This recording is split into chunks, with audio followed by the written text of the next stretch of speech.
Sup dudes, welcome back to Tetris Attack on the SNES Super Stars Marathon 2022. I am Cards of the Heart. I just did a run of the hardest versus difficulty V-Hard with combos only. Now I am going to do that same category with only one hand. Now how am I going to do that? I mentioned before the break I was going to need a special controller for this purpose to do it most efficiently. So I've gotten that controller. Now let's introduce it here. The Super Stick L5, made by ASCII. This is designed to be held in one hand so you can play it with one hand. I understand this was made more for all the RPGs and visual novels that were made for the Super Famicom. Not so much for the action games, but after seeing Edo Bean do a run with this controller for AGDQ Express 2019, I got inspired to pick up this controller for myself and try to make it work. So as you can see, the shoulder buttons are actually the face buttons on this controller, L and R. This could be very dangerous when you use these buttons to raise a stack. Hopefully I don't get into a panic and press a face button when I need to press one of the other buttons. We got select and start here, the D-pads front and center here. Hopefully I don't trip any of these turbo switches.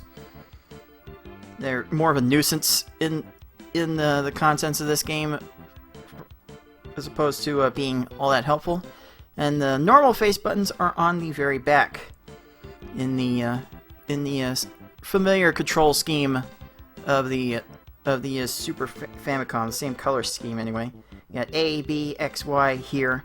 And being left-handed actually helps me quite a bit with using this controller because my natural grip allows me to use my fingertips to reach the A and B buttons for swapping panels. So I can hold this in a relatively normal manner in order to use this properly. I'm still going to need a stable base to hold onto this controller with, so I'm going to actually anchor this controller to my chair for the duration of this run. I know when Edo did her runs, she would base the controller against the desk to keep it stable, and you're definitely encouraged to keep it stable throughout the run because otherwise there's a lot of movement to be had here, and it's just not very comfortable for me. Okay, putting in the combination to enter V-Hard requires some annoying finagling of my thumb and this controller, so I'm just going to go back to the end of the previous file and preload our difficulty for this run in here. And the dark red background there does indicate that this is on V-Hard. So let's go ahead, get in position to get this started, and go ahead and get it moving right now. Alright, now that I'm playing this in a somewhat normal style now, I can start to talk more about the normal strategies for playing this game. So it is a balance of combos and chains that I am normally trying to make. Like 5 chains, 3 rows of combo garbage. Now that I have access to chains compared to the previous run, I can now make thicker garbage blocks that can actually top off these opponents much more smoothly. One thing about using this controller, though, is that I have a bit less less lateral mobility than I would like. I can dash up and down with not too much trouble for my up and down movement, but left and right, the tapping is just not going to be as fast and maybe not as precise as I normally would like to have either. So as much as I would love to finish these early stages in 15 to 20 seconds like I would in a normal run, that's probably not going to be a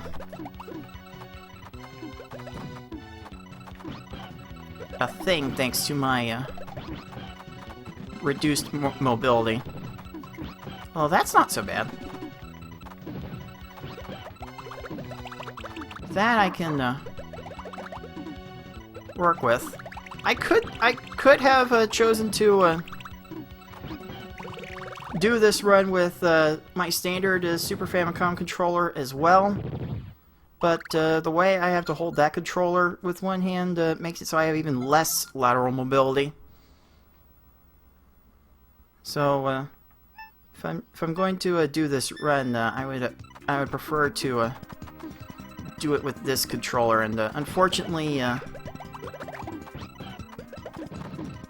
it's not super cheap right now. I think the cheapest listing I found on eBay for this controller is around $50. But hey, we're definitely all for accessibility around here. Better to play these games with one hand than not be able to play them at all.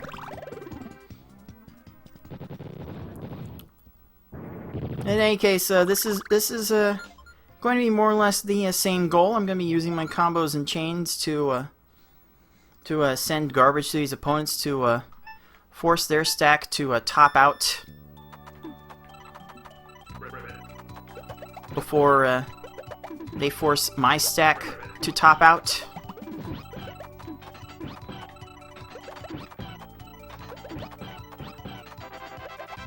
And though I would normally recommend X5 chains and a bunch of combos to get these stages done, because of my decreased mobility, my decreased confidence in following up with the proper combo strategy, I'm actually going to try to make my chains a little bit bigger, like maybe X6, X7, if I can manage. And because of my reduced mobility, I'm going to have to set up these chains more ahead of time. Like, let me see if I can make a good example. So I want to use these purples involved in the chain as well as the reds. So I'm setting up more of that ahead of time.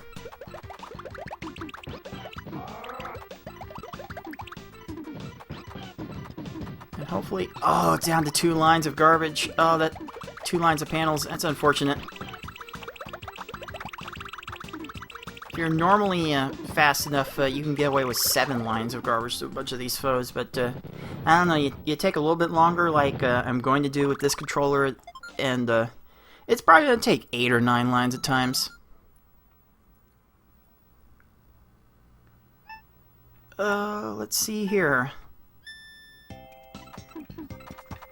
Lunchfish and Raphael the Raven are still a relative pain. They tend to get their stacks down much more quickly than most of the other opponents. You see Lunchfish there going down to 3 lines of panels. It's very typical for this opponent. Whoops. Oh well, didn't matter. Didn't matter, so yeah, 30 seconds is going to be a more common time for these next 2 stages under normal circumstances. And Raphael is going to behave mostly the same way. Ugh.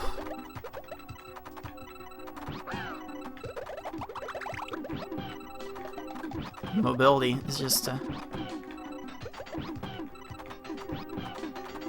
not where I want it to be. It's still gonna be enough though, because Raphael did manage to raise a stack. So that goes to show why combos are so important to this run.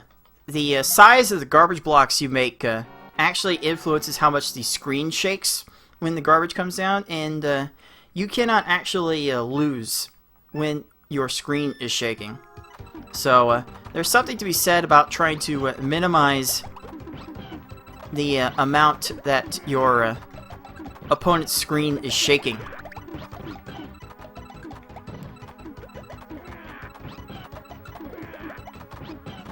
That might turn out to be vital here now that the Cave of Wickedness opponents know how to make chains.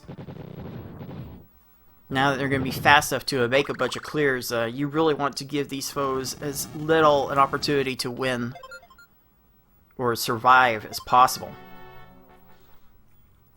So I'm going to send my primary chain attack to fill out the board, and then I'm going to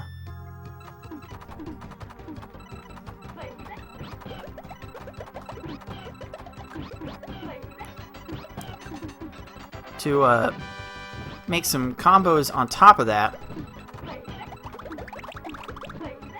And that will hopefully lead to these foes being topped off.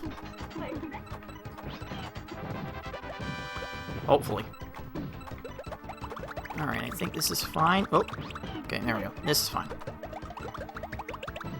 This is fine. That 8 combo probably saved me. Oh, it absolutely did. There we go. There was like no move left for Piranha Plant to do there. That is pretty much what we call a conch kill in the Tetris Attack community. Shoutouts to Galloping Conch. Leaving the opponent with no moves whatsoever is a slow way to kill a bunch of these opponents, but it is satisfying as all get out. Oh, that's not quite right. But it may not matter. Oh, one more line. That is also a thing in this community. Very common to be one line short on your attacks. Especially when you're trying to be as precise as possible. That might be fine. Oh yeah, no moves. No moves left for Kavik. That will be just fine. That will be just fine. So here we go, on the final stage. Bowser, I might have to end up killing him in a similar fashion. But let's find out. Oh, that is not the setup I wanted.